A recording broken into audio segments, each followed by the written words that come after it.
Ecco come i giornali di oggi, giovedì 21 gennaio, hanno presentato la notizia che il Parlamento siciliano ha votato contro le centrali nucleari. Questa è La Sicilia, il giornale che esce a Catania dell'editore Ciancio, presidente dell'Ordine degli Editori, dell'Associazione Editori Italiani. Energia. Se fanno le centrali a Malta e in Calabria è come averle in casa, però l'ARS a 360 gradi ha detto no e io mi rimetto all'assemblea. Per il degassificatore rivedrò le carte.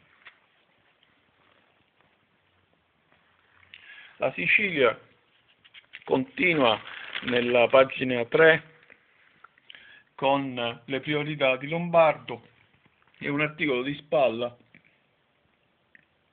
dove a titoli piccoli dice anche la Sicilia dice no al nucleare, una colonna di spiegazione di come è andato il voto al Parlamento siciliano la notte di ieri.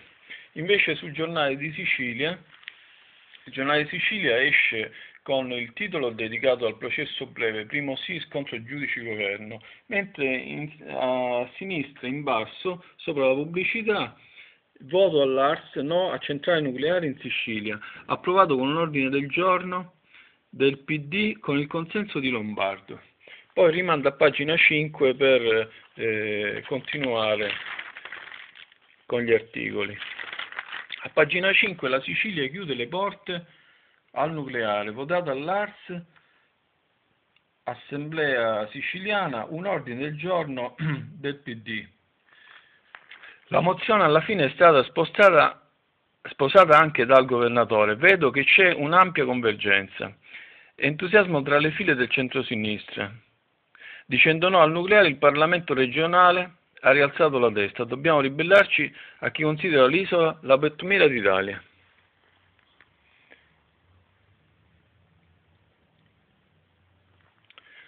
Il giornale di Sicilia di ieri aveva pubblicato una notizia relativa ad una sostanza radioattiva che era conservata al civico. Dopo diverse udienze che avevano fatto durare questo procedimento giudiziario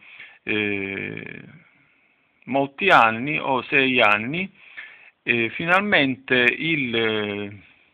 il processo è finito. L'Icata di Bauscina, che conservava il radio 226 nell'ospedale civico di Palermo, è stato assolto dopo una complessa operazione di conservazione di questo materiale, 1 litro di sostanza radioattiva, radio 226, usata per anni negli anni 50 e 60 per i laboratori radiologici dell'ospedale. Era meno di 1 litro, ma la sua potenza era micidiale, dice il giornale.